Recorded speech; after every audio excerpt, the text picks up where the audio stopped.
All So right, so maybe you want to start over yeah, I'll just in just start over. case. Yeah, We'll maybe you want start to start over. over, buddy. Yeah, False we'll start. just Hello, cut it. everyone. We're just gonna cut it there and then play from the beginning. So that's what we'll do. Yeah, we'll edit it. I We'll mean, Yeah, edit it. wait, we'll this edit isn't. that out For in you all post. watching, you don't get an edit. Well, okay, I'm shut up. All right, so hi everybody. My name is Woody Minshew, and welcome to Bards of New York. We are a live action D&D Twitch stream. We also will be implementing this on YouTube and podcasts in the future as well, but we are starting here on Twitch. For those of you who do not know what D&D is, or only just kind of heard about it from Stranger Things or any kind of social media or anything like that, it is a live action role-playing game where friends either meet now in 2021 and 2020 or on Zoom or around a table, and they go on adventures. And it's usually, I like to compare it to when you're a kid and you're playing with your action figures or your Barbies or your Legos or whatever you played with, and they would go on little adventures and do things, and they'd all talk to each other. It's like that, but a few more rules. But at the end of the day, it's the same damn thing. So we are not actually starting the campaign proper. We are doing what's called a session zero. Session zero is a common thing, and it's usually not the most entertaining thing, but it's important. I think it's important to educate people about D&D who want to know, and I think it's an important part of any kind of D&D group to have. So when you start a campaign, a session zero is when you sit down together and you talk about what do you want out of the campaign. Like, first, introduce yourselves, introduce the characters you're going to play, and just say, hey, this is what I want about the campaign. This is what I like playing in D&D. Like, for example, like I had people who I like combat more. I want to do like really complicated puzzles. I want to do a bunch of like role play and political intrigue. Or, hey, I want to just basically be a cook and like hunt for ingredients and like make food every night at camp, something like that. Like whatever they're into, it kind of gives me the dungeon master or game master kind of the idea of what they're interested in and the campaign that I can better serve them with. Now, these are all of my friends. I've known all these people for a number of years. My sister, Hannah, I've known her my whole life. So I kind of know how they play, but we're doing this just to kind of show. And also, if you watch the beginning of the stream, we had technical difficulties. We're also learning for ourselves. So these are all the bards right here. We are missing one bard at the moment, Will. He will be here when he gets off of work, and we'll just go to a quick break, potty break. We'll get him in, and we'll start right back up. So as I said, I am Woody Minshew. I am the Dungeon Master. I started playing D&D back in 2011, I want to say. So like basically 10 years. And I started playing and I couldn't stop. And I just quickly turned into a DM because nobody else knew how to DM. So I picked up books, I learned, and I've been playing ever since. And I make my friends all play with me. So wherever I go. So I'm gonna go around the circle, and all the bards just kind of introduce themselves and go over like how they discovered D&D and all that good stuff. So Dan, round two, could you introduce yourself? Hello again. Although people didn't hear me before. My name Once more with feeling. Once more. Okay. My name is Dan. I've been playing D&D since Woody, who was my college roommate, got me into it our freshman year of college, which at this point is like, I said this last time, like 6-7 years ago, which is kind of nuts. Yeah, I'm super excited for this group of people to get to show the world the kind of D&D we like to play. We've all been playing with each other for a while, and our antics are very fun, and I'm excited for that. And yeah, I'm a fun human. All right. So Boy. yeah, great with words. I have a degree in acting too, so that'll do well. That's another thing I should have mentioned. We're all stage actors. We are based out of New York City. We've all done stage acting from all the way to London to national tours to upstate New York. Just Some kind of all us over have the been place. is it Dubai where Will's been? I don't know. Yeah, Will's Will been did all over stuff the in the Middle world. East. Like we're all stage actors, and that's kind of and also just like actors and creatives in general. So that's kind of our Bards of New York is how we came up with the name. But now we're over to Drew. Could you hit us with your deets? Yo, I'm your boy Drew. I'm from Toledo, Ohio. I don't know if that matters. I started playing D&D my freshman year because good old Woody was like, "Hey, I think you'd like this. You're a nerd." So I started playing. My first character was a half-elf magician. Holds a very, very special dear place in my heart. Good old Amarog. But yeah, I love D&D. I've loved it ever since. I was very ambitious in my second year of college and decided I was going to be a dungeon master and tried to do a couple campaigns here and there. And I love it. Yeah, it's a good time. It's a good time. Yeah.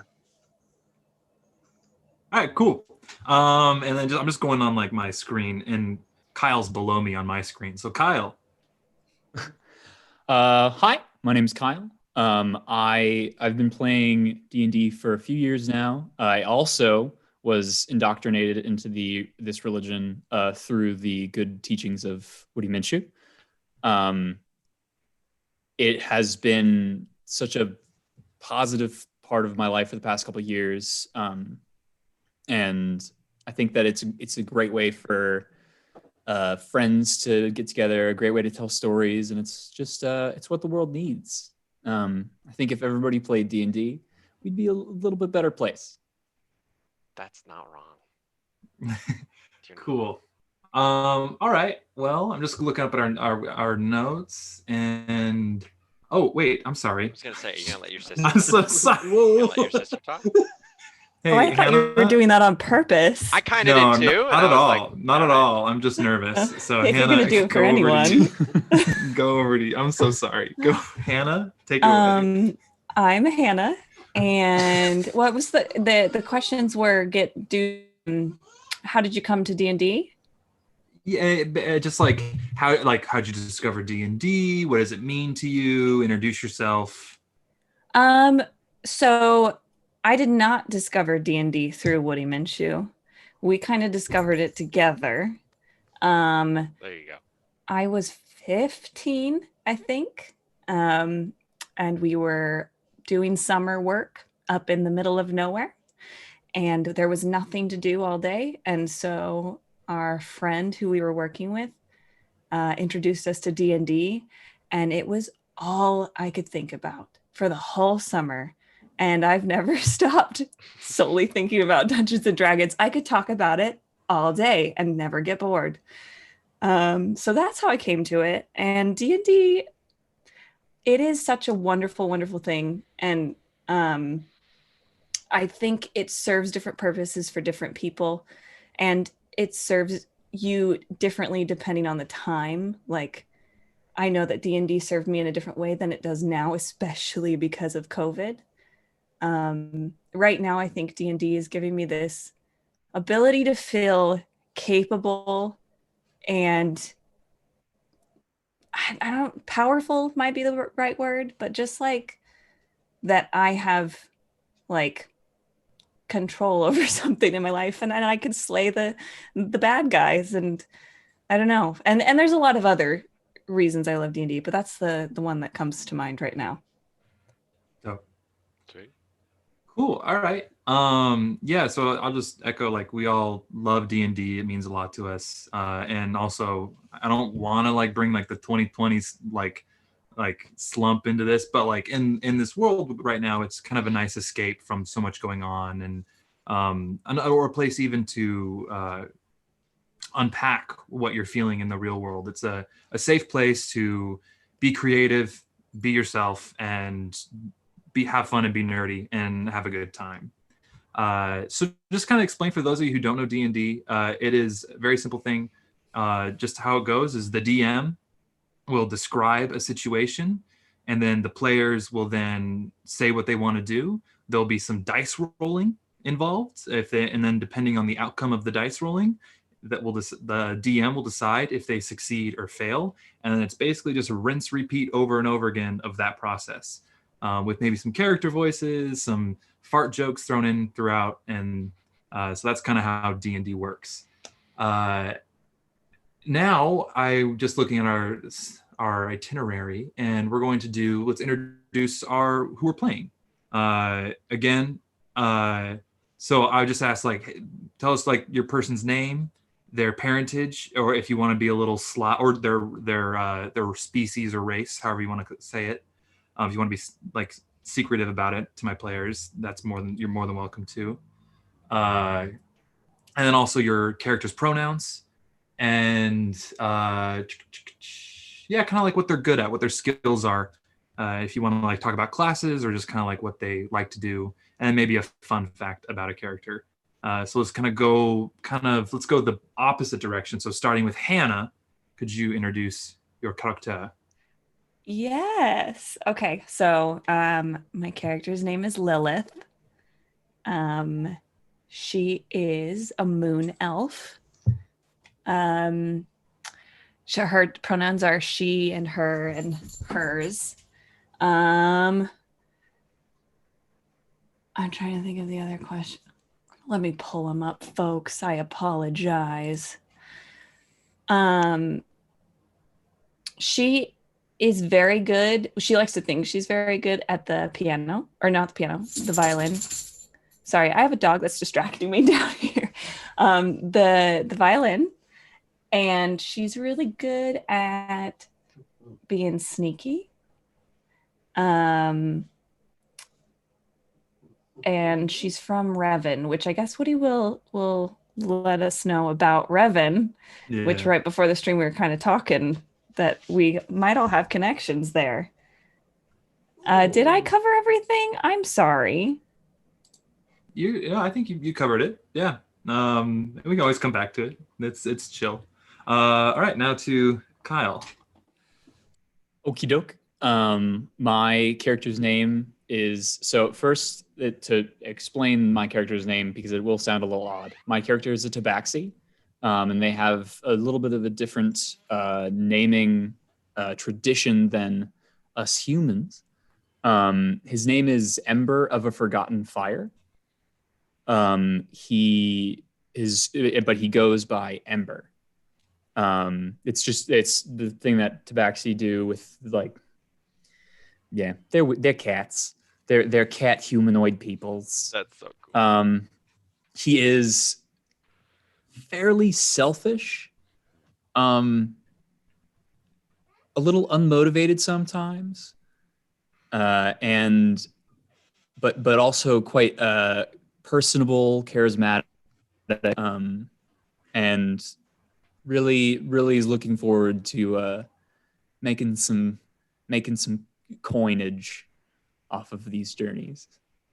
So cool. All right. Drew, could you introduce your character? Heck yeah. All right, so my character is Ryujin Baltamiri. And he is from the city of Revan. He is a human male. He has no idea who his parents are. He is an orphan. What am I missing? Jesus Christ. I listen to everyone do it and then I can't. You don't know who his parents are, like pronouns? his skills, pronouns. Oh yeah. His pronouns are he, him, his. Same. skills. I forgot that. What's Ember's pronouns, Kyle? He, him, his, they. Gotcha. All right. Anything else you'd like to? Fun facts, Drew? I think that's it. That's. Sorry. He was orphaned and raised by scholars, and he is very, very curious and explorative. That's what I'll put out there. So, I love it. And then over to Dan. Yes. Oh. My character's name is Leonidas Goldspear II.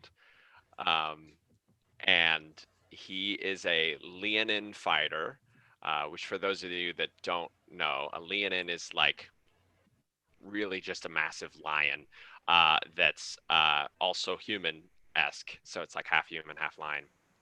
More lion than human. Yes, we do have 2 cats in the party. I'm reading the chat. And Oh, so yeah. we do. I didn't even think about that. Y'all are a bunch of furries. His pronouns are he, him, his, and he's a very I think the definition of like a gentle giant. He spent a lot of his time. He's gone through a lot of different things in his life, and he's been taken away from people that were important to him, and met some very important people in his life, which you, the viewer, will learn, and I will too.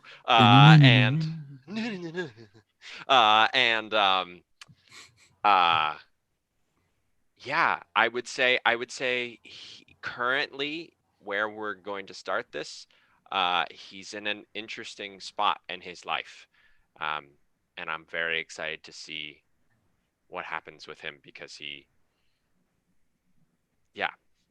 you'll have to see, but some crazy things have happened to him already, and we haven't even started.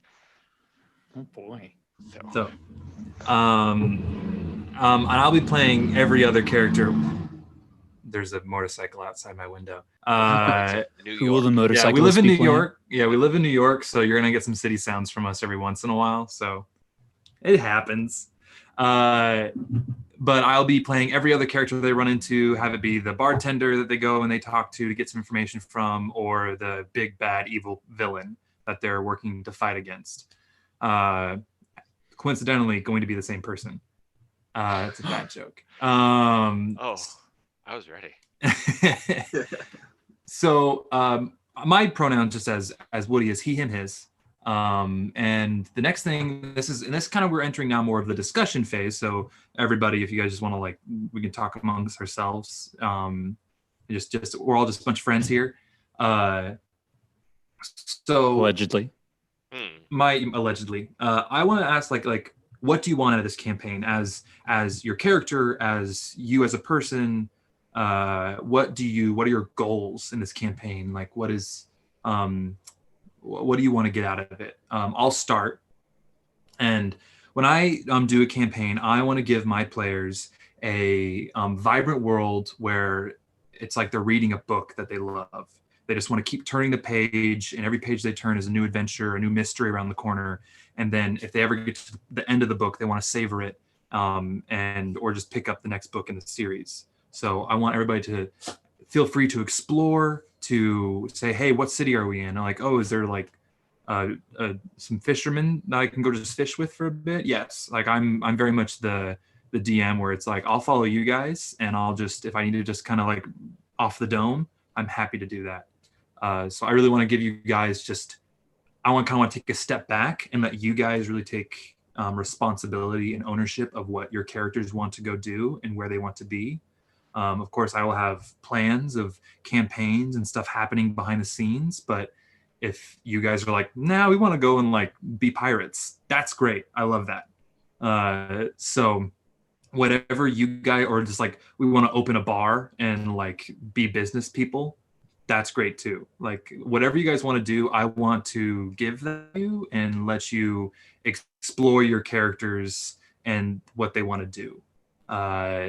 And I believe, and also I want to make you laugh. I want to like make you guys have a good time. And so it's going to be very silly. It's like my worlds are kind of like a nice blend of silly and serious, depending on the situation.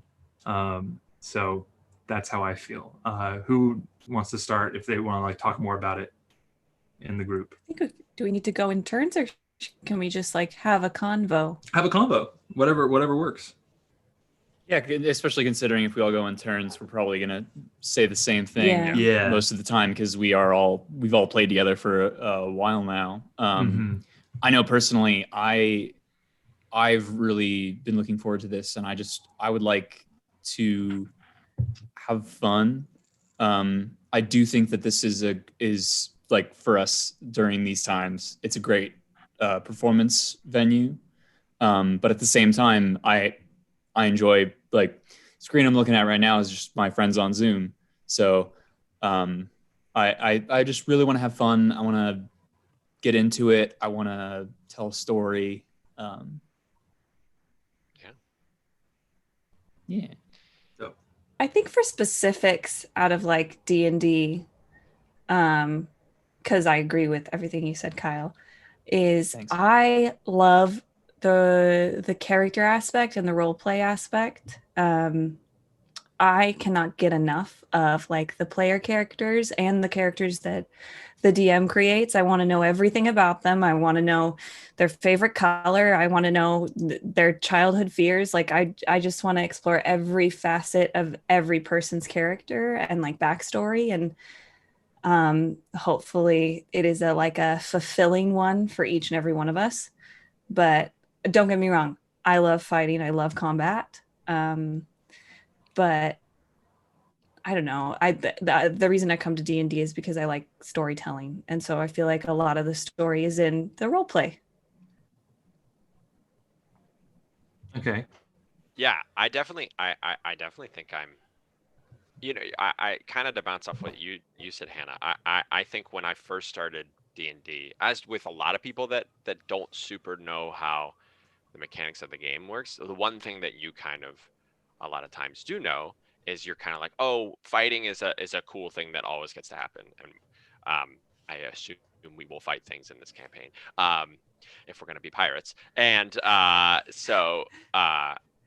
yeah, but I'm so excited for this campaign because I'm committing myself to, because I know even in campaigns we all play now, I sometimes will like not remember every single little thing that goes on and what have you, but I'm excited for this character to kind of like know what's going on and always and know like everything and be the person that kind of, or attempt to be the person that kind of knows things. And I'm excited. I'm excited to just like, I also with Hannah, like just dive right into this character. This character is just, I'm excited for him. Would you say that Leonidas is a bit of a zaddy? No, I wouldn't say that he's a zaddy. I would say that You can if you want. Do you like Simba? I do like Like Simba. did you watch Dan. The Lion King and go like, My child. on a scale from Mufasa to Aslan? oh Aslan. like where do you what lion character in cinema pop culture do you align with? Definitely. Or the Cowardly Lion from Wizard of Oz? Yeah. Definitely. I'm trying to think of obscure. I definitely resonate with Alex the Lion from Madagascar. Hell yeah, Dude, all right. But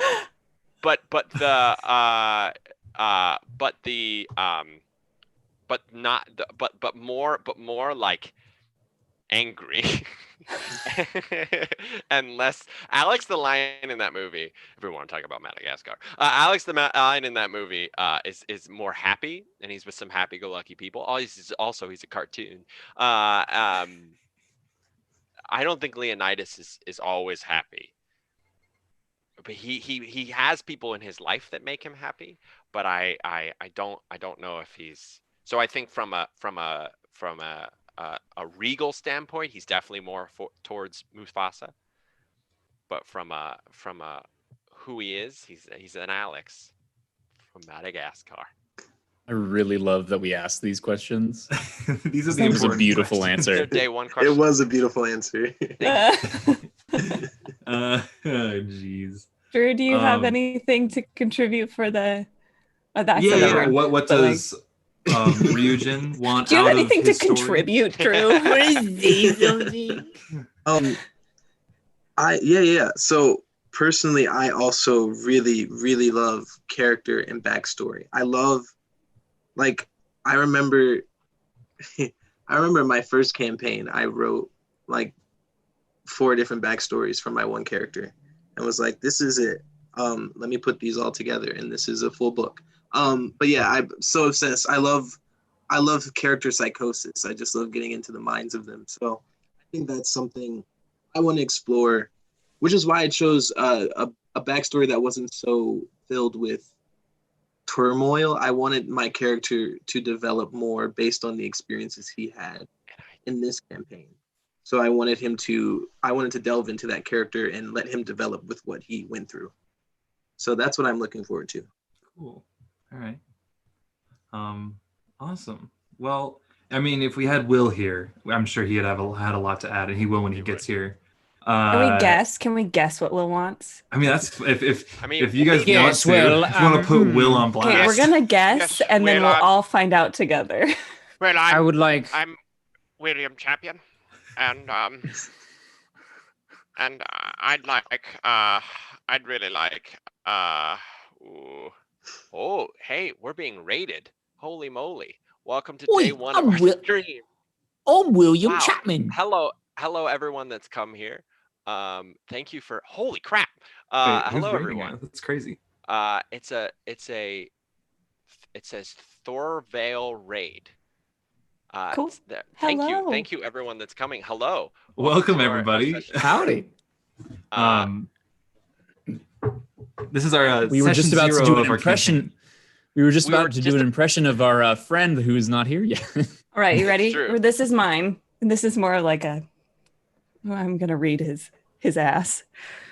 My name is Willie Champion, and I like to be an edgelord, and also I'm a big squishy softy on the inside, and I like to pretend that I'm really badass in the combat realm of things, but really I just fuck it up every single time.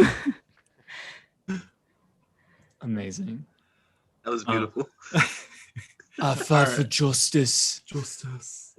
Justice. I think I'll point out, just like we are all actors, and so when we do, like, of course, like, we're all so intrigued with the psychosis of each character and like getting to know them as your character. And I just want to point out that I'm tangent where my mind went to. It's kind of what came, like, we were just all theaters were closed down. A lot of us lost jobs that we were going to do because of the menace. Donald Trump. No one's ever called COVID the menace. Like, and so we're like, we all had an itch to scratch to like perform and act, and we were just, I don't know, I think we were playing like video games one day all together, just like online, and Kyle had this brain blast, and if you've seen that Charlie Day meme of him looking at the like a board that's filled with a bunch of red lines and like freaking out, like that was me. I was like, we should do this. Yeah, and so it kind of was born from that, and then now this is kind of what this and a couple other things is what it's culminating into. So we're super stoked, and it's just a bunch of actors who want to play pretend. Okay, well, I'm gonna put the reading Will Champion on hold for a second because it's gonna happen a lot. It will. I want to move to, if we're all cool, moving on to the next thing, or do we have anything else we'd like to add about?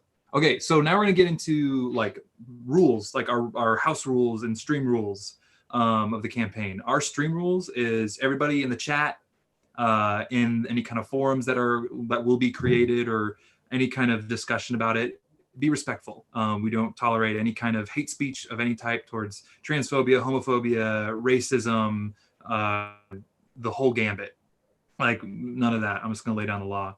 It is, we just want to, like, we denounce any sort of form of hate speech. So keep that out of here, please. But really, like, our three big rules is respect each other. And then for the players, like, you guys know my rules, like, respect each other and respect their characters.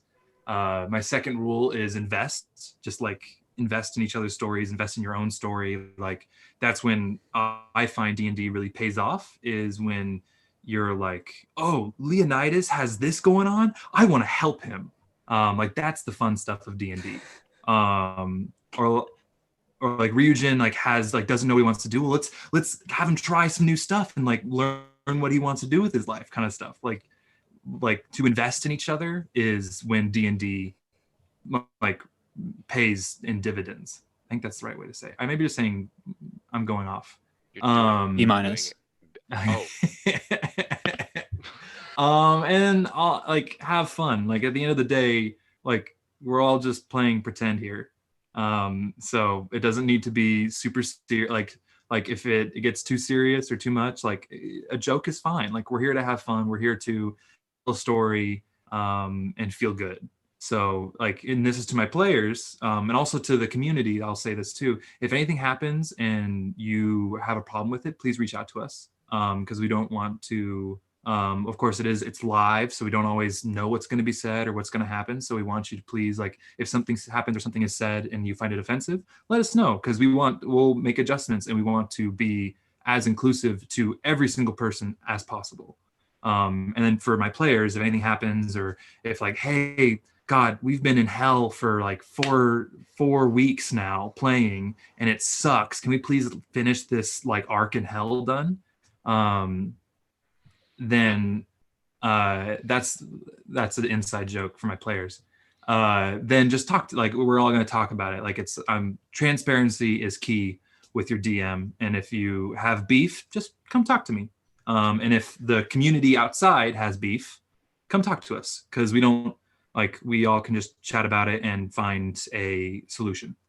So those are my three like stream campaign rules. We have like some house rules that we can touch on afterwards, but do you guys like discussion open about like those few rules? Yeah, no, I would just echo what Woody has just said. And I just want to shout out Hodet1, welcome from Italy. Holy crap.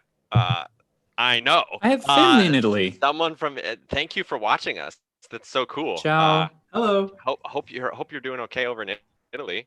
No, I think we're very open people. I know these people very well, and we're very open people, and we're very like we want to communicate with our chat and our stream and the people that are watching us and taking time to watch us. So I echo what Woody has said. If you have things you want to tell us, and you have things you want to, even suggestions or what have you, we like communicating with the community, and so yeah.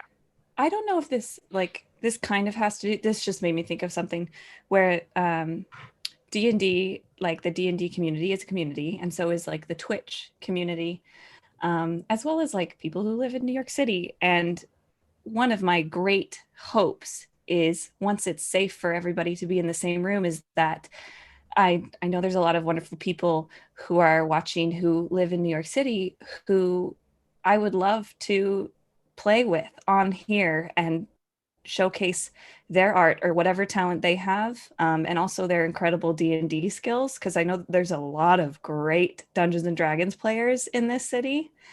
So I think it's we are all on the same team at the end of the day. Oh yeah, absolutely. And like I love that the just like we want to build the tri-state, East Coast, whatever you want, however you want to, like how big ever you want it. East Coast, Beast Coast. Yeah, the East Coast Avengers, if you will, community when it comes to D&D. Aren't the Avengers from the East Coast? I know, but it's a joke, Dan. Keep going. Yeah, we don't need to talk about that. But we want to edit really it out in post. build that community and like really make it something special that like everybody, like we all like the different D&D streams here in New York know each other and work with each other, because that'd be really cool and like just a bigger community of nerds, which is awesome. I just packed off that, but more discussion. John Ossoff is a Thrawn fan from Star Wars, so like the bigger community of nerds we create, the faster we'll conquer the world. So dude, that's long game though. Get John Ossoff on here. I have a question about our stream. Yeah, what's up? Are we allowed to use language that is would be considered parental advisory on a musical album? Yeah. I mean, Yeah. yeah, you can like yes. I think I'm trying not to like. I usually say the F bomb and the H bomb and all that, but like use it. Like it would be an adult. I personally think we shouldn't be like super vulgar, but Fuck. damn. Oh, buttons. Buttons. Oh man. Oh, buttons. Oh, My buttons. ears. So, yeah, I mean we can swear. Like that's fine. Like just don't.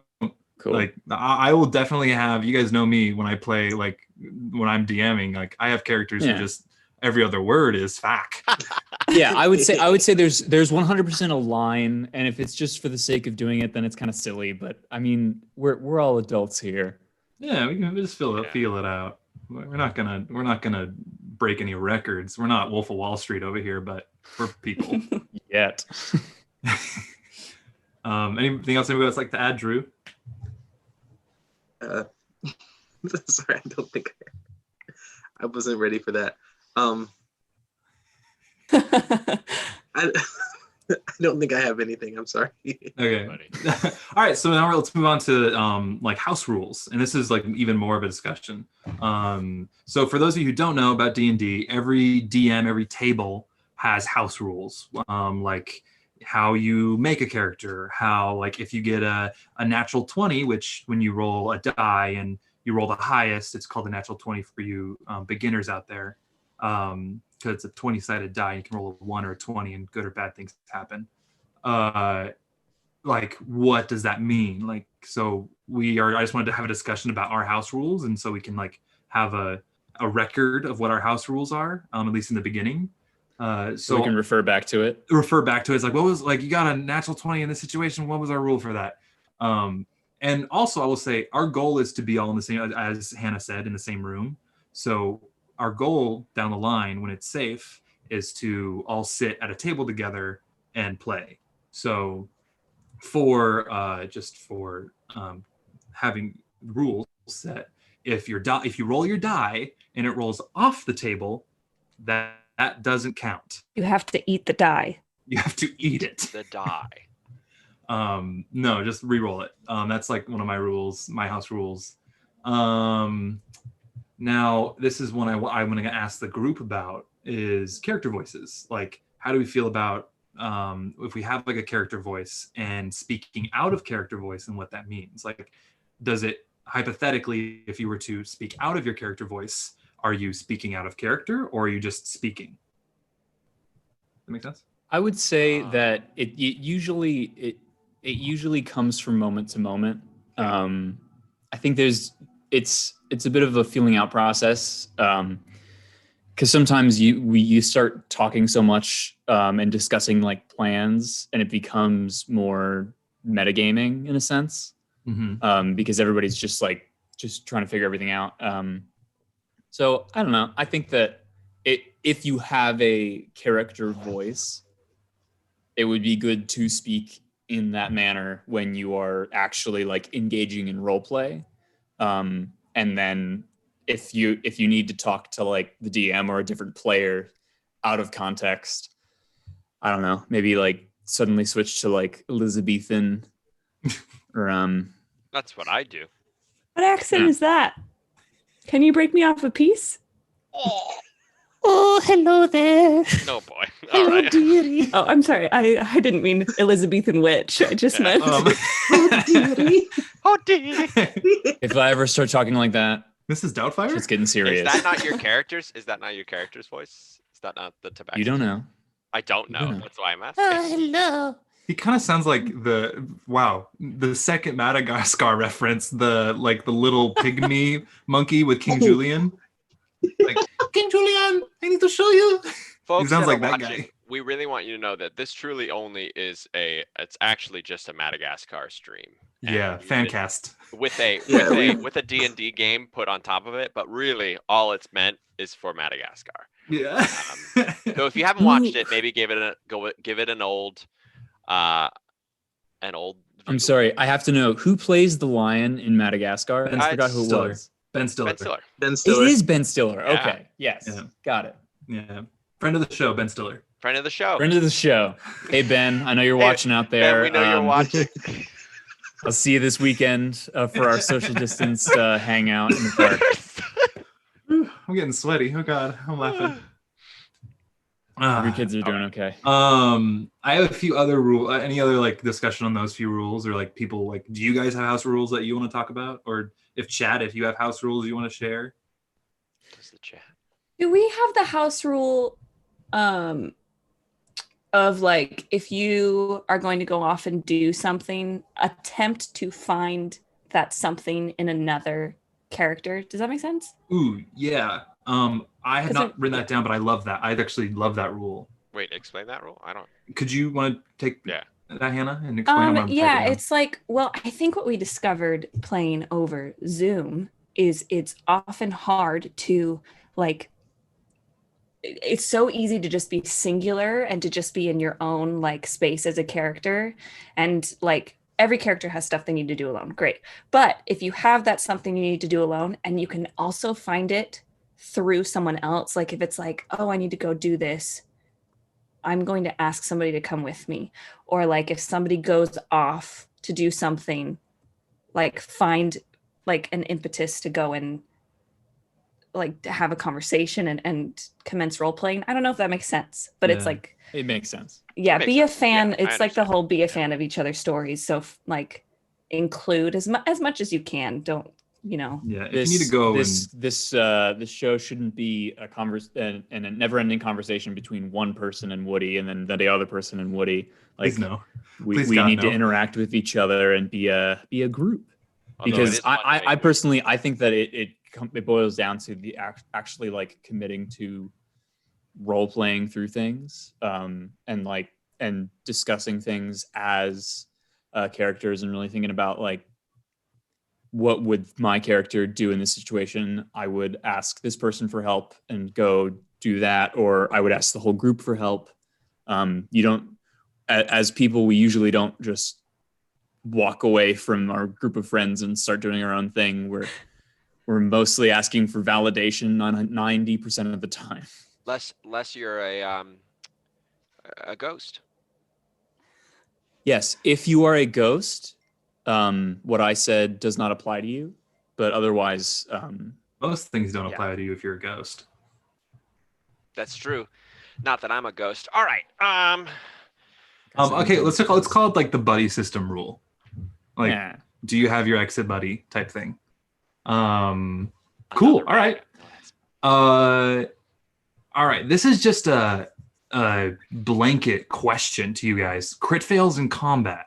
So those of you who don't know what a crit fail is in the stream, if you're new to D&D, it is when you roll your D20, which is the dice you roll to kind of decide outcomes in the game. If you roll a 1, that is the lowest you can roll. And usually how I play it, and we all want to discuss about this, does that mean you automatically fail and like just forget about modifiers? Or like, how do you guys want to, like, any kind of crit fail, I guess, not even just in combat, but like any crit fail, how do we want to approach that? I think crit fails are spicy. And there's so much Elaborate. opportunity to succeed. And so in those golden opportunities where we fail, that's where some interesting spiciness comes into the story. So I'm all for them. Yeah. I agree. I think fails are important, especially because I find a lot of times some good comedy comes out of them, first of all. And also it's just like a chance for you to see how a fail can happen and what a fail looks like. So I think they're important. So are we cool with, like, if you were to crit fail, it doesn't matter if you're a rogue and have a plus 15 to your sneak, for some reason you step on a rubber duck and everybody hears you. Yeah, because we To all be have fair, moments. though, rogues at some point have a thing Yeah. where they ignore anything below a 9. Well, that's- Holy, really? Oh yeah, they have a special thing, but So, I still think a other than 1, that- if you roll a 1 as a rogue, like, how I see crit fails, and I'll put my 2 cents in, is like there's always a chance you can fail. There's always a chance you're like sneaking around and like turn a corner and there's just some dude or dudette or person standing there and just like, huh? So that's kind of how I like my brain. Like even if you are a wizard, like a sneak wizard, like you still like there's a chance you could fuck up. You know what I mean? So Yeah, I no, wish that every D&D class was defined by wizard, and then it's like you like a Subclass of barbarian wizard. would be like a rage wizard, and then Yeah. a bard would be like a music wizard. yeah, a monk is a You'd flip have like wizard. a fist wizard, Flip. for monk. Yeah. A fist wizard? Sounds a little, yeah, that A sounds fist a little wizard. weird. We're gonna need Yeah, to. that does No, that sound sounds like a Saturday night, y'all. Okay. We've already agreed that this is not. Subscribe to our OnlyFans. Totally kidding. I don't know if I'm allowed to advertise that on Twitch. Well, Um, we'll see. all right, so cool. Let's that was the end of our. we can always like if we want to like come back together as a group and be like, hey, this crit fail rule sucks. Let's change it. Happy to do that. I would say when it comes to crit failing in combat, I would like for it to be like it, like you know how like sometimes you take damage, like you swing your axe and then you crit fail, so you hit your toe or whatever it is. I think that's fine. I think it should happen every time or none of the time. That's a great question. So like if hypothetically, let's say Dan as his fighter is fighting a lion. Or hyenas. Let's keep it simple. Hyenas. The morality for Dan. We are in the Lion King. Let's just say one. They have really funny accents and laugh a lot. Yeah, Is Whoopi one just laughs and never says anything. All right, you try to hit Whoopi. God, this is a Disney fan cast now. And then Melman the giraffe comes in and goes, No. God! Did you Google? Wait, pause. Did you Google the character names? Because the gun to my head, I could not tell you the giraffe was named Melman. Melman, Alex, Gloria. Who the zebra is Zebra. Oh. Chris Rock. Yes, I know his name. The zebra's name is Chris Rock. Marty. Thank you. And then there's the penguins, which are the greatest side plot to any movie of all time. Yes. Including Skipper and Private and this really is a Madagascar fan cast. It is, folks. Have you seen the Penguins series? Like the animated Yes, series? I watch that all the It's time. so good. Series. It's so good. Oh my Kowalski, god. thank you, chat. Kowalski. Goodness gracious, this chat's Cry. coming up. for Cat's me coming already. through. Chat's coming through. Wait, is that?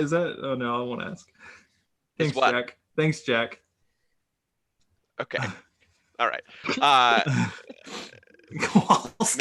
Maybe I should just make my character a Madagascar character, like totally pivot from the idea I had with him. I mean, King Julian is like many characters you've played, so. See, but I don't want to do that. I've thought about that, and for those of you that don't know, I'm a bit of a weird human, and I like being a weird human. But anyway, sorry. Go ahead. What were we talking about? Crit fail. Crit fail. fails. So like hypothetically, if Leonidas was fighting like a hyena and let's say named Whoopi, friend of the show, Whoopi the hyena. Friend of the show. Friend of the show, hyena. And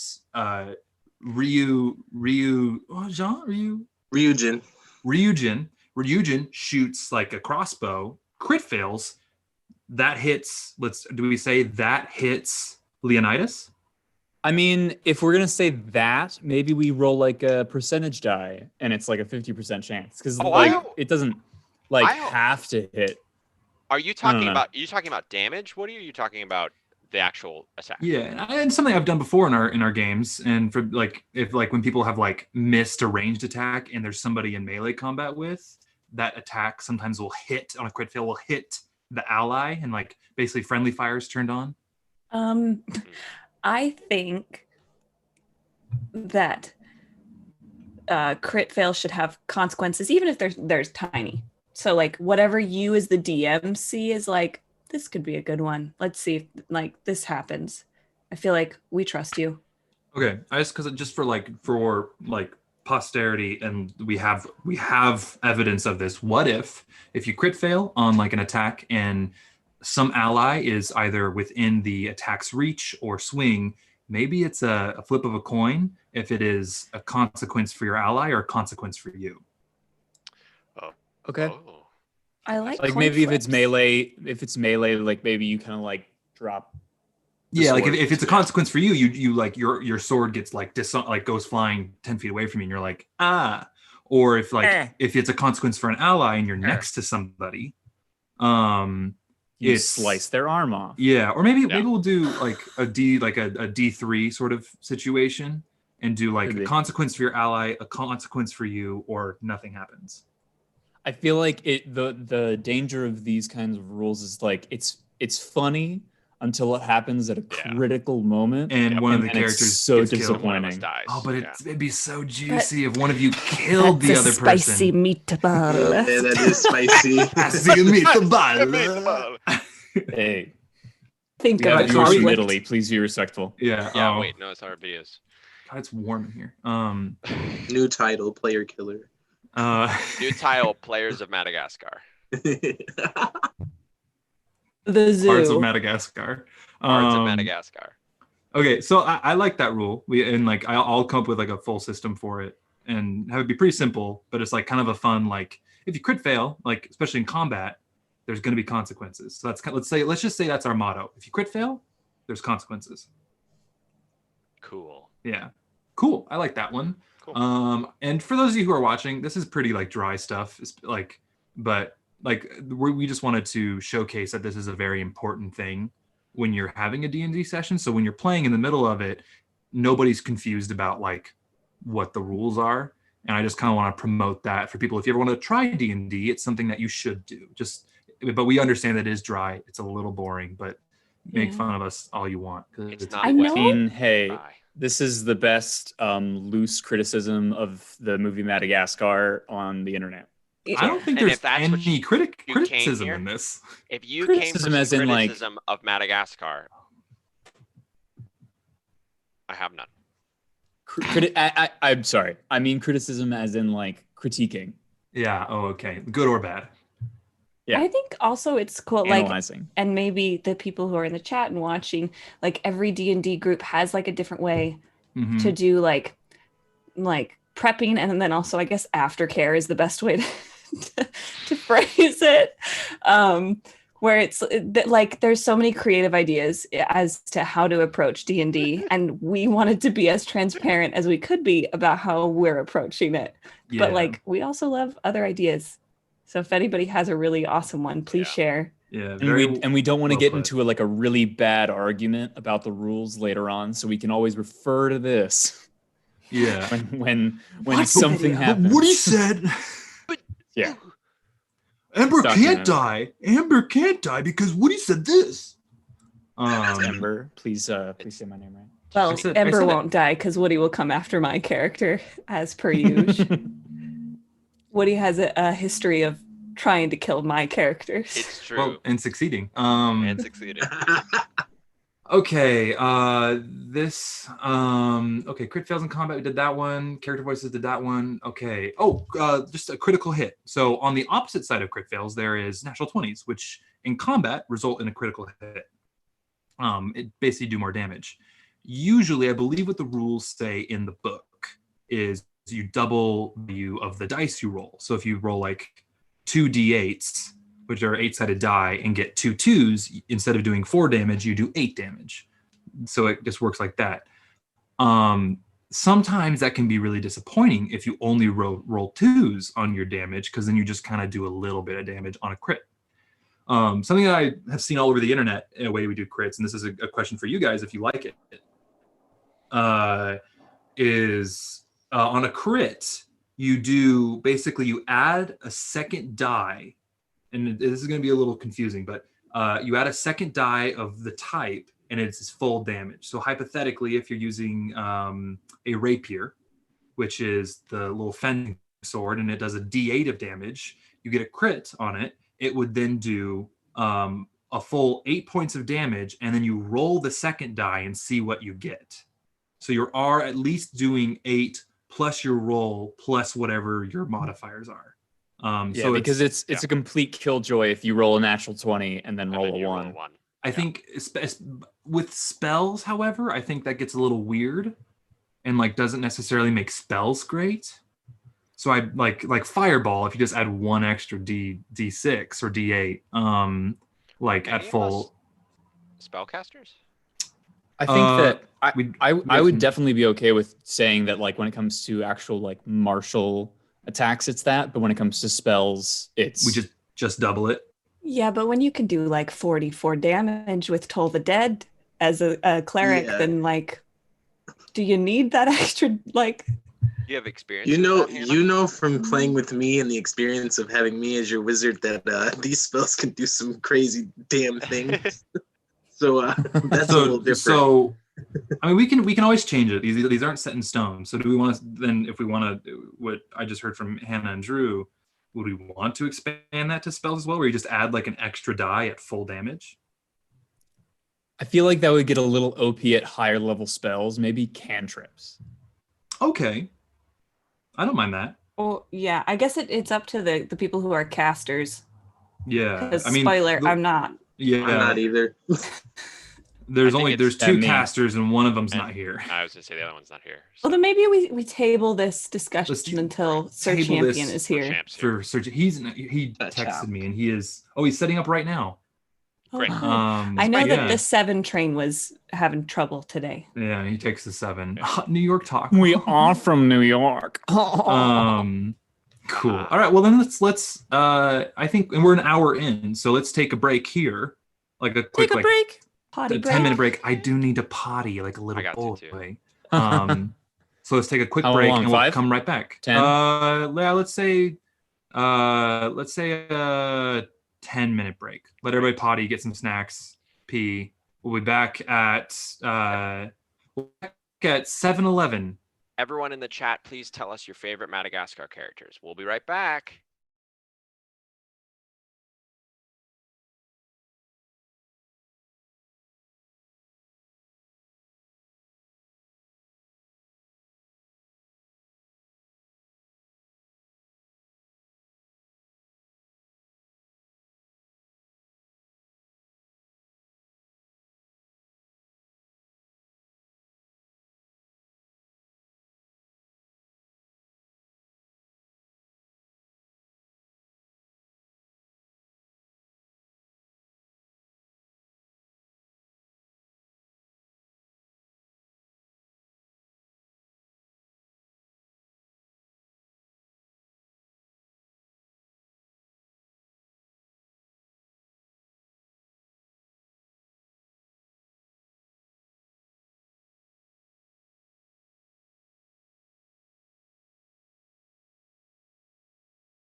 Yes. Hello, everyone. Welcome back. As you see, technical things that I have to set up. So give me 20 seconds. While Dan is setting it up and we're kind of all jumbled about, you'll see Will has now joined us. Will is another one of our bards. Will, if you want to go ahead and introduce yourself and just kind of say like however you want to introduce yourself, your pronouns, so on and so forth, and then I'll just ask you some questions about and just kind of catch you up on what we've been talking about while you've been stuck on the 7. Yeah, in the most New York entrance to Bards of New York, stuck on the subway. Hi, I'm Will Champion. I go by he, him, his. And I've been playing D&D on and off since 7th grade, like 3rd edition in 7th grade, but really emphatically playing it since freshman year of college. So nearly 7 years now. Cool. Awesome. And your pronouns? He, him, his. Gotcha. And I'm just going down my list again of all the questions and good stuff. Oh yeah. So let's. I forgot to ask everybody this. Actually, I'm going to do an everybody question one more time. What's your favorite D&D class you've either never played, doesn't matter. Just like, what's your favorite D&D class? Oh. Right. Okay. I think for the most part, it's sort of like a mood thing for me. I'm either sorcerer on my good days or warlock on my not so good days. And that's the spectrum that I sort of live my life on. I think that's as succinct as I can answer that question. All right, cool. Anybody else? Popcorn? Someone else do. Yeah, Dan's working. He's steaming from his ears. I'll go. Go for it, Drew. Okay. Well, my favorite was my first, which was wizard. I had so much fun being a wizard. It was a lot of strategy during battles, like reading and like looking at stuff before like I could do something, and then I was like, oh, I'm gonna do this, and it was something crazy. So I think that's what I really love about a wizard. So I think that's my favorite. So I'm partial to monks, and clerics.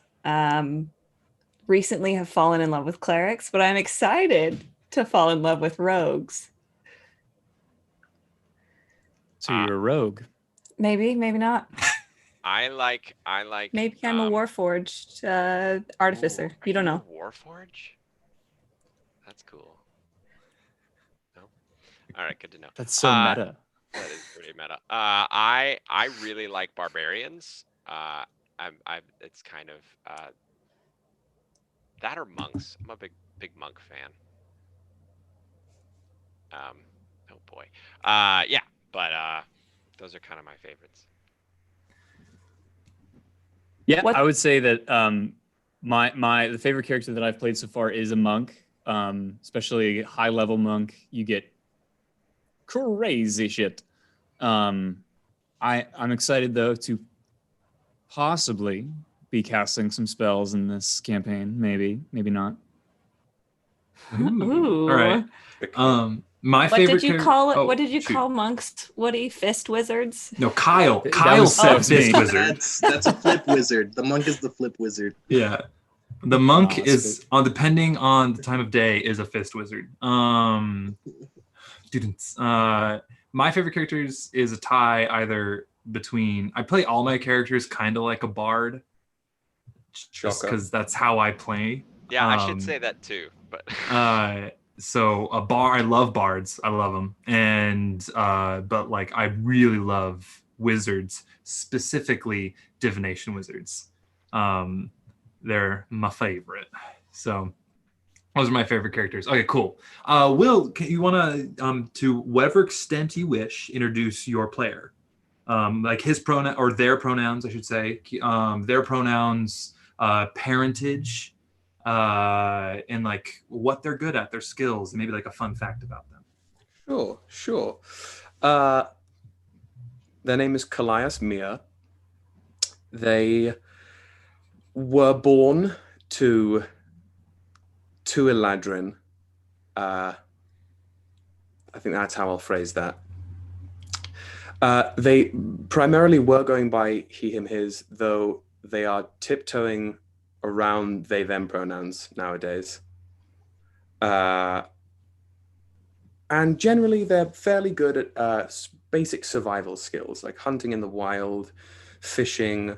Not too much, not too experienced in a lot of worldly or material pursuits. And a fun fact about Callias, he has never really experienced what it's like looking in a mirror before, and as such is has a remarkable distaste for mirrors. Can't trust them. Cannot trust them. Do you want to say what your race and class is, or you? They are recently have discovered powers that they have no real idea how to deal with. So you'll be seeing a return to my first D&D class ever, and the one nearest and dearest to my heart, the sorcerer. Oh no. As far as race is concerned, as I said, they were born to Tualadrin, living on the outskirts of society.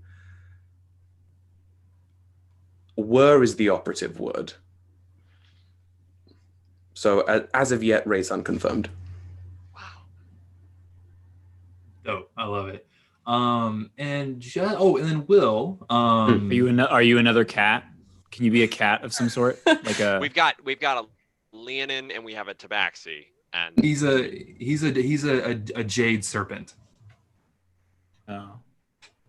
Or is that Maybe your like is that your furry? maybe What's like your a furry? jade? I would say, yeah. Cat serpent. I would say my furry would, or my fursona would actually would be Your persona, yeah. would be scaly as opposed to furry, and I think that it would be a jade serpent is a great. what? Just because I don't know, and then I throw no shade towards the furry community. I just love, like, it's really cool. Like, is scalies like a subsect of furries? It is. Oh, neat. I would recommend. There are a couple of videos, educational videos on that topic. Neato. I would be a topaz bear. Yeah. What about like shellies? Like if you were like a mollusk? Like what if I wanted to be a mollusk? Would I be called a shelly? My Obviously, we need to educate ourselves a little bit more. Is what we're learning. Chad, if you So are, we'll go to can Midwest help Fur us learn Fest more. when it's safe again. Learn more. Will, what is your who's your favorite character in Madagascar? Oh, That's an an important important question. Oh my! I mean, the penguin, head penguin. Thank Come on. you. What's his name? What's his name? What's his name? I've seen that movie twice. Well, then I don't know what you're doing here. Come on now. Come on. Jeez. Okay. Name is William. Skipper. Oh. Is Kowalski the know weird that. one? Kowalski analysis, and then it's he's the tall one. Rico is the one that has explosives in his mouth, and Which one's the weird the crazy one is Yeah. Which one tap dances? That's the weird one, isn't it? that's Private. Private. Oh, I'm sorry. It's Rico is the one who doesn't speak and puts bombs in his mouth. Kowalski's the smart one. Private is Private. Chat is awesome. the chat is Trying to going figure great. it out. Is Kowalski in charge? Am I wrong? Doesn't one of them do like a dance? Like he has jittery feet. That's Private. How do you know this? Because I love those penguins. This is like a weirdly encyclopedic knowledge. You have to watch. You have to watch the series. Yeah, I- it's to know Not them plugged more. No, in. I don't think it was. I don't think it was Madagascar-verse. private. His storyline is like he likes to dance, but everybody has to sing in his community. That's definitely Happy Feet. Here we go. That is Happy Feet for one. Two. This is we a have in long the walk chat, for that joke. Violin stuff is right. Rico is the brute force. Private's there. I would say Private's more than there, by the way. Skipper leads, and Kowalski is the analysis. I love that the private's description is private. Is Happy Feet the one with Shia LaBeouf? No, Happy. Is Ewan McGregor my king? No, it's Morgan Shia Freeman. LaBeouf. Okay, you know what? Okay, We've for gone one, too it's far. Elijah away. Wood. I'm y'all. Oh my I'm god, it thinking is March- Elijah Wood. I'm don't think thinking you March marched of the the Penguins. Penguins. I'm Come thinking on. All I the was scenarios trying. I had for our first stream, I did not picture this. I don't even know what's going Why on. was I It's like a stressed? metaphor for a D&D All right, campaign at large. before right? session Yeah. 1, everyone watch Madagascar, Surf's Up, Happy Feet, and March of the Penguins. And you, Woody, please. and Surf Ninjas. Okay, Will. Last question before we go on back to the rules. What do you like? We all talked about like what we want out of this campaign for ourselves as players, and then also our player characters. So like, what do you love about D&D? What do you really want to sink your teeth into? Is it a cooking sim? Is it a just long form improv? Like, Right. or just great combat, riddles, all that? What do you love about D&D, and what gets your juices flowing? So this is sort of roundabout, but like I got deep into fantasy, like role play, let's call it, through a lot of the BioWare franchise games, mainly the Dragon Age ones. And I think not just those, but they all those types of games have the mechanic where you make choices as your character that then affects the world at large. And to me, there's no better version of that than D&D, where not only do you get to escape to a world and make choices within it as a character entirely your own, that then, you know, is your own choices are a catalyst for an evolution of the world that evolves with you, but you get to do that with other people. So it's not just a pre-thought out, like, I'm going to make these choices to make these things happen. It's a group of people all like that you can have banter with and laugh with, but at the end of the day, you are exploring a world for the first time together as a group, making these little chaotic decisions which bloom across the world, causing it to change with you and grow with you as your characters level up and grow. And I think that's the thing I'm most excited for, and what brings me back to D&D over and over and over again is like watching or assisting in the growth and the blossoming of a world that will be cultivated by accident through a ragtag group of adventurers' actions. Yeah, that's really well put, Will. You did a better job of that than our impression of you. I dread to think what that was. Well, you can go back and watch it We on can go the back video. and watch it on the stream. All right, go ahead, Wood. Okay, cool. So we're just gonna go back over the rules that we kind of decided on. Just to reiterate on our stream rules, is respect each other and respect the characters, respect the DM. You don't have to respect the names I come up with. Make fun of them all you want. Who cares? But respect everything, and stream, respect everybody. This is a place of respect and love. Invest in stories. You know this, Will. I say these before every time we play. And then also have fun, and just like we're here to have a good time, make each other laugh, tell fart jokes. That's what D&D sometimes at the end of the day is. Our rules that we have decided on, and if you want to throw in your 2 cents, Will, please do. When we are in person, or even now, if your die falls off the table, re-roll the die. It does not count. Fine, if you're going to go off and do something, unless it is imperative that you do it by yourself, try to find your goals through your other party members, especially since we're on Zoom or nondescript video chat, internet video chat. Like it just will make it like, let's include the group, and it's kind of like that acting, like the Norm Johnson acting rule tattoo, like find it through your other. Yeah. Norm Johnson was an acting coach I had back in college. No one cares. Nobody cares. Nobody cares, Steve. We care. We decided for crit fails in general, and I really like this, is there needs to be consequences. And if it's in combat, it's either consequences for you or consequences for an ally. So like that reminds me of like the like Monster of the Week and like Powered by the Apocalypse sort of game sets. That are really cool, where it's like you will succeed, but there's a price you have to pay. Yeah. So it kind of I like that because it kind of gives us that, as Hannah said, spicy meatball to play with. And then we also touched on crit damage. So rolling natural 20s, we will actually say you are, instead of just doubling the dice, and none of this is in stone, you get an extra die of damage at full. So like say if you're attacking with a rapier or D8, you get basically 8 plus whatever you roll plus your modifiers. Great. And then this is going to get really confusing, especially for some people who don't know D&D. But if you're like a rogue or anybody who has multiple types of die, every type of dice gets an extra full dice. So like say if like whatever damage for some weird reason is a D8, D6, and D4, you get a D8, a D6, and a D4 at full. Right. If you're like paladin roguing, you're attacking with a great axe, you've got divine smite and it's sneak attack damage or something. Exactly. Some like stacking of that. Okay, exactly. That totally works. Mm-hmm. So that's it's a little confusing, but I think that's just a better way to kind of have like crits mean more. Yeah. Right. All right, cool. Now we're back to fully caught up. What were we talking about before we went on break? Doesn't matter. I don't think we want to go back to it. Did the chat have any rules that they've shared with us? I don't think so. Not that I can see from back. Before. Other than don't suck. Yeah, don't suck. Chat, if you have any ideas, please just throw them out and we'll read them.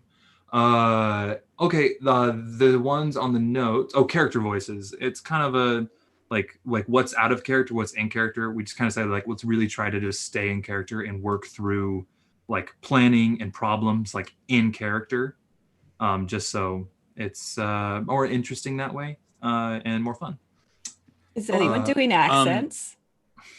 I mean, mine's a bit of an accent. Do you just purr in between every sentence? No, I'll just give everyone on That's the what I do. stream and my friends a little intrigue. If you're intrigued at what I will sound like, go give yourself another viewing of Madagascar. No.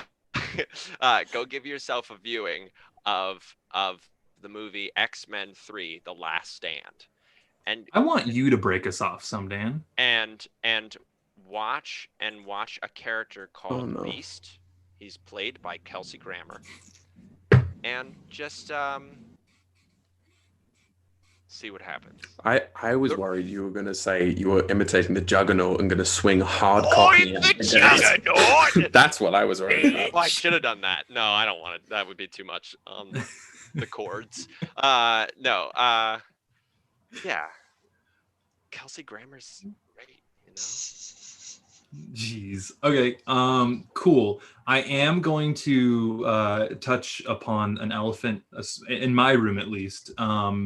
The resurrection rules. We are going to be using the critical role kind of resurrection rules. I will we're gonna love critical role. Like it's what partly inspired us to do this. But we were trying to just be our own thing, of course. Love how said.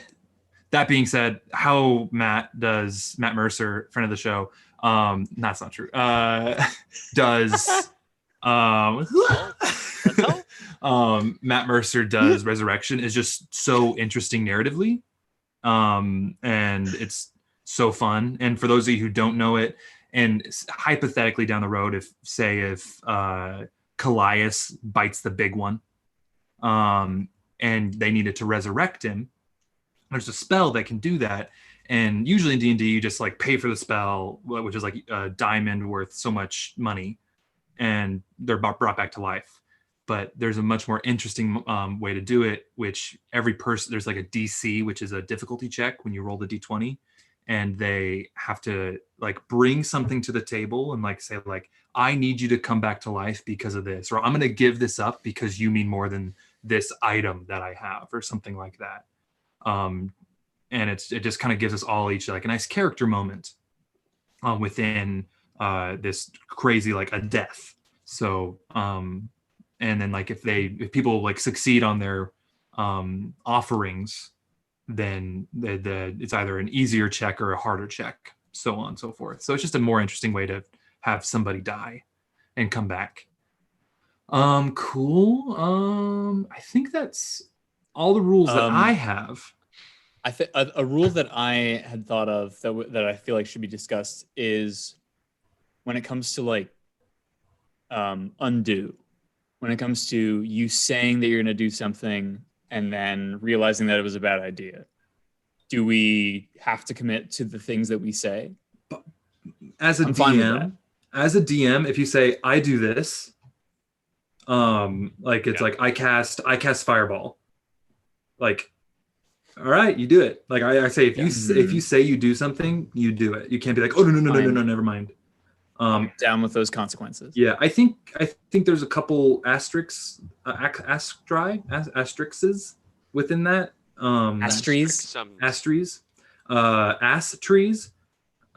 because like say like if we're using whatever like combat thing and somebody couldn't see something or like it wasn't loading like technology permitted at the moment, then yes. But like if once we're like at a table together and like you didn't see that one person hiding behind that pillar, that's your problem.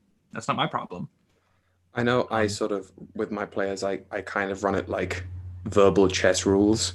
Once something decisive is out of your mouth, you can't take that back. There's no way to unsay something. And if that was a real scenario in this world, then, you know, you're sort of stuffed.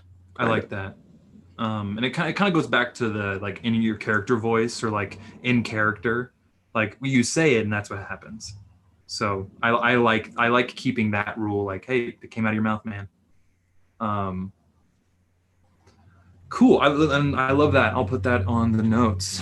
Does anybody else have any rules they'd like to add? I was just gonna say, violent stuff in the chat said this is a DM thing, but giving advantage/disadvantage for how well someone role plays is a neat reward as well. Ooh, yeah. I mean, I usually forget. I'm usually pretty generous with my advantage. But that's a great idea, and like that's kind of like with the inspiration, but inspiration is all I often forget about it as a DM.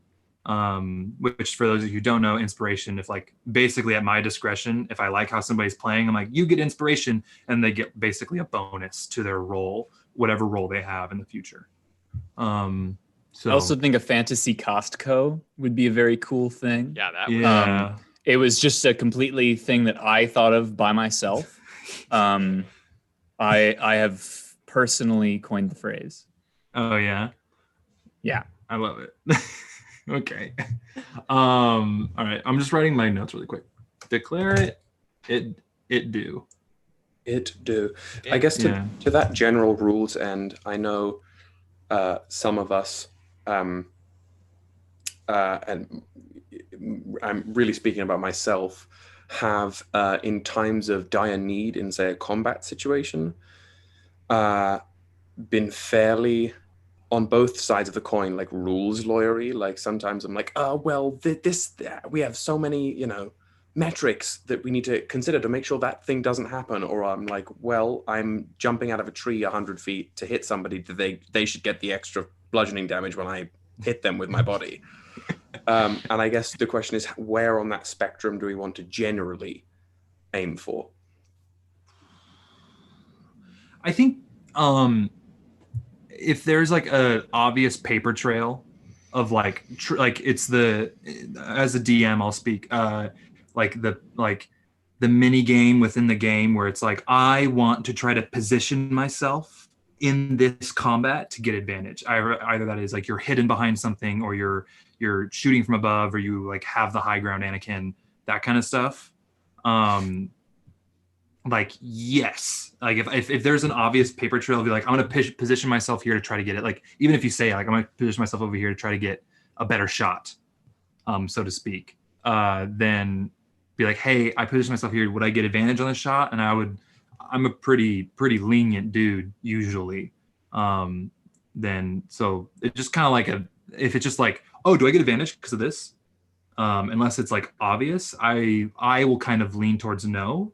Because usually you guys will probably like mow over a lot of things you end up fighting, especially like that's just kind of how my campaigns end up working, and that's one thing I work on as a DM.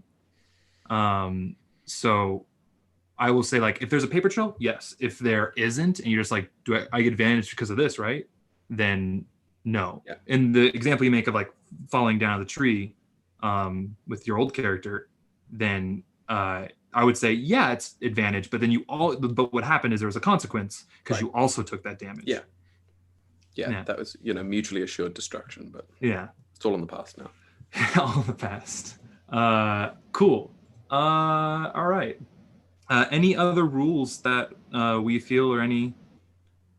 Okay, cool. Yeah, I think for anybody watching who's never played D&D and is interested in it, I always believe that like there are so many rules to D&D, and having played it for as long as I've played it, like you still forget them, and that's totally okay, and that'll happen with our stream, and that'll happen when you play D&D, because you're not a computer. It's okay to forget rules and have to look them up and have a second to discuss them. Yeah. Yeah, and like, again, rule of cool also exists. Like, if I just love what you're doing, I'm gonna say hell yeah.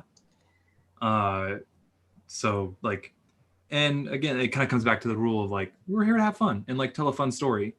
Like, if I wanted like super rules, we'll play board games together. Or something like we'll play Game of Thrones, the board game, and I'll be angry at each other. Marry Mr. Darcy. Marry Mr. Darcy. Favorite game. This is a slight tangent. That's also something that we would, if in chat, if you want to like talk about it. We also like would love to like, if we want to see us stream video games, board games, playing with each other, in any like fashion, like. I want to make all the guys play The Sims and do the 100 baby challenge. What's the 100 Oh, baby please. challenge? Until you're breeding with the avatar of death, I don't want to talk about it. I don't want to talk about it. Chat and play Sims. Yeah, all right. And we also, and like Hannah wants what is to, happening? And like we were talking, just like this is future stuff, and this is kind of us bloviating. Is that even a word? Bloviating? Mhm. It is Something. now. Nice. Like we would love to like Hannah, there's a number of us who play Destiny together, and Hannah does not like first person shooters, and we're like, you're gonna play Destiny with us. And we thought that'd be a fun thing to do. So if like that's something that people are into, like let us know. We just like, we want feedback. It's gonna be mainly a D&D stuff, but if we like expand, that's great. And like excuses for us to play games together. So I don't mind that. None of us mind that at all. Yeah. Ooh, someone asked in the chat, will chat be able to view full or partial character sheets during this? That is a great question. I think again, we're in the early stages. We're just kind of learning. I would love to get to that point. And I know that if we use D&D Beyond, there's like an extension that we can have at least our character names and hit points and all that. Yeah, like widget, general stats. Anadrel. Absolutely. Yeah, totally. Allison. Huh? I know who that is. I'm sorry. Oh, dope. Yeah, we want to get there. We just need to figure it out. There's a lot of things that we're like, we want this, but this is our first time ever streaming, so it's a learning curve for us as well. And if like we can't have the character sheets up here, maybe we'll have them on like our website that we have, that's going to go live at some point in the near future, that you guys we will keep updated for when things get leveled up and stuff like that. Short answer, I think yes.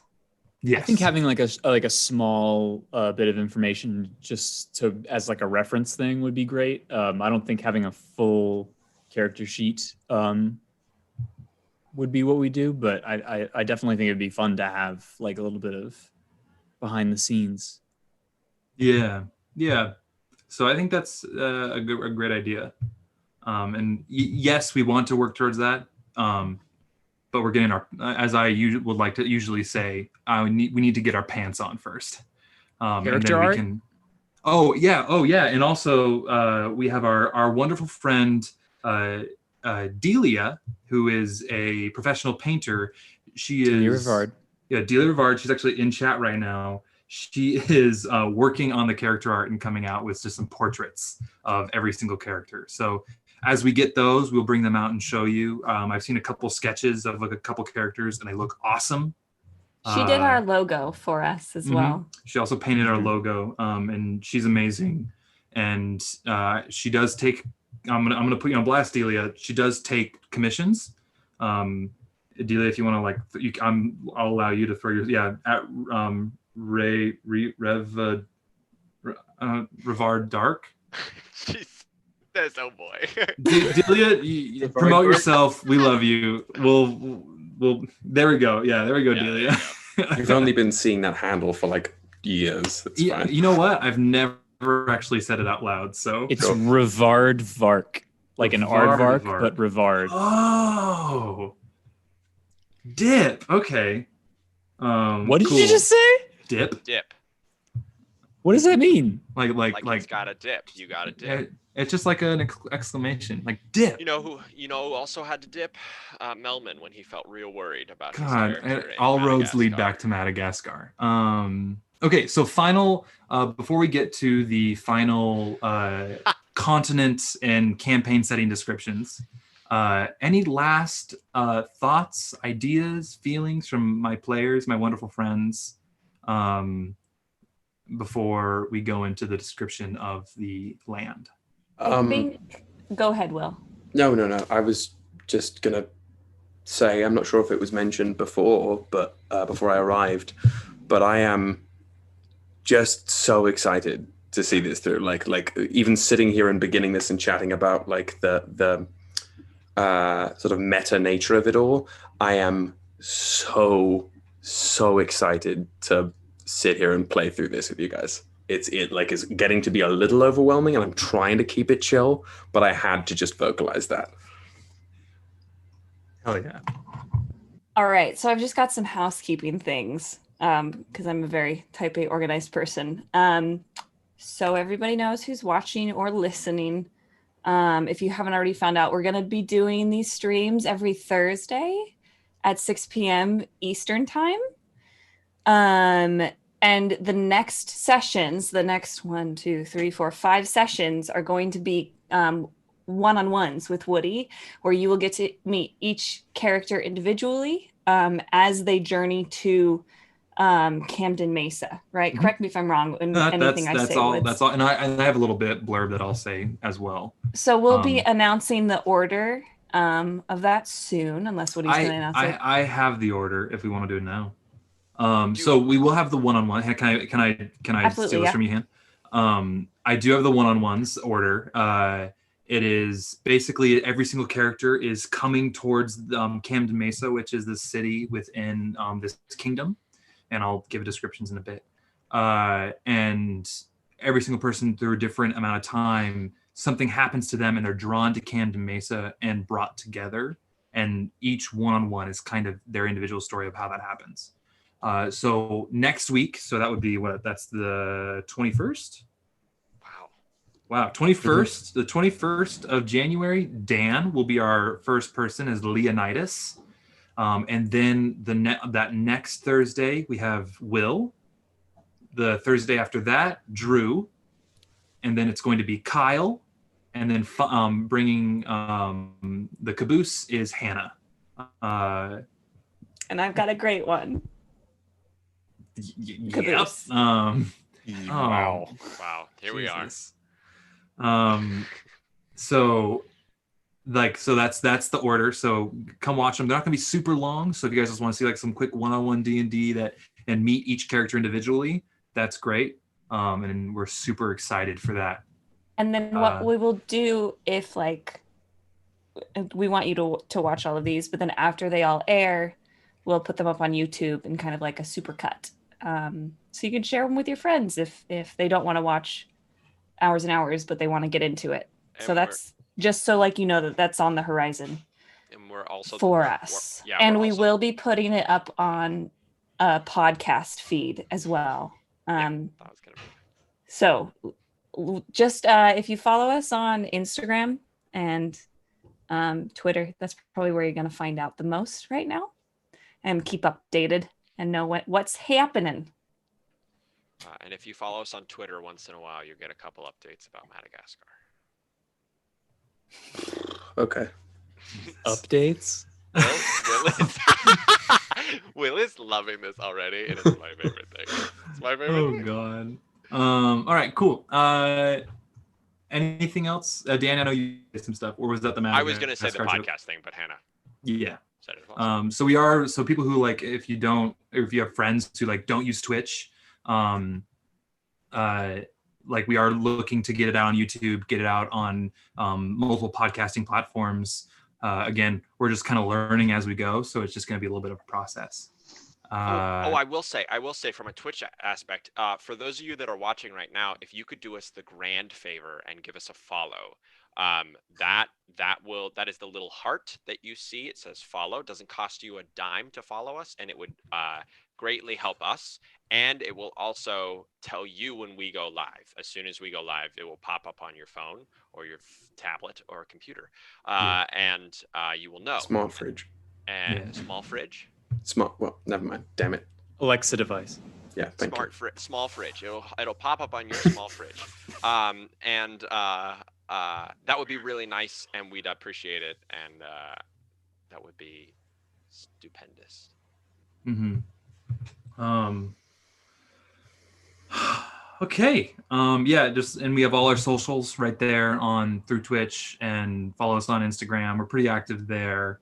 And we'll keep you guys updated when everything's happening and interact with us there. We can't wait to start this thing. And if anybody else has anything else to say, I'll go into the descriptions of the kind of the beginning setting of the campaign. I'm ready. All right. Hopefully I can read this correctly. I'm ready for a word picture. Down over here so I can actually read it. All right. The story begins in the continent of Cordia. The vast continent stretches over great peaks, plains, deserts, and mysterious woodlands. From the Aegiri Oceans in the west to the Elysian Abyss to the east, the land is as varied as the people who inhabit it. From the bustling kingdom, isolated corners that maybe even the gods themselves have forgotten. For those who have the penchant for adventure, they don't have to look far to find a cause to pledge for or ancient mysteries to discover. Our characters will begin within one of two kingdoms. The first, called the United Territories of Armenia, or as the locals like to call it, simply the Arm. It is one of the most isolated kingdoms within Cordia, split up into 3 provinces. The high seat of Armenia is the golden city of Nibu, a bustling trade port with ships coming from all over. The next province, as you head north up the western coast of the Arm, is the shining jewel of industry. Nestled on a cliff is the city of Camden Mesa, looking out over the western waters of the Aslan Abyss. The final province is mostly a province in name and stature. There's no official governing body that speaks for it. However, it commands attention, so it makes the list. The gleaming wastes, a sea of dunes, cliffs, rock, and a true wilderness holding some of the oldest mysteries that Cordia has to offer. The next kingdom is affectionately called the Amber Kingdom. It is a collection of green hills and farms and orchards that stretch out as far as the eye can see. It is Cordia's breadbasket. It is often referred to as the Amber Cascades, or simply the Cascades. The anointed capital sits within Cordia's largest city, Marvelhold. A city shaped like a star, it is often considered the crossroads of Cordia. To the south, there is the center of elven culture within this continent, within the Duchy of the Verdant Expanse. Sharing, and then if you move further east, sharing a border with the United Territories of Armania is the Duchy of Revan. Many a ghost story is centered around Revan's extensive systems of necropoli. As to the truth of the stories, I cannot confirm nor deny. Our lone wanderers will find themselves pulled together, be it by fate, necessity, or simple coincidence. There's a great challenge around every corner of Cordia, and even greater glory for those who deem to conquer them. Dun dun bum bum bum bum bum. That's it. Necessity. Huh? Necessity. I did say necessity. Okay, I'm a child. So Somebody make folks, an edit. we'll cut that out in post. Yeah. Hey everybody, thank you for sticking with us for these 2 hours. We love you so much for hanging with us, and we cannot wait to start this journey with you. Please spread the word out. We are really want to encourage word of mouth. Follow us on Instagram, as we said. Share it to your friends who you think would be into this. This is probably the most dry session we'll have. So unless we're in a desert, Or if we're not, we'll be in the jungle where it's wet, and then it would be a wet session. There's some hoes This is in why house. Woody's the DM. So please just spread the word, let everybody know about us. And does anybody else have anything else they'd like to add? Just excited. It's really See you exciting. next week, next Thursday at 6 Yeah. p.m. Eastern. Yep, me and Dan are gonna go on a little adventure together. Fuck yeah. Be excited for my antics about. Oh, it's gonna be goofy. Thank you all so much for hanging with us. We love you so much, and we can't wait to see you next week. See y'all later.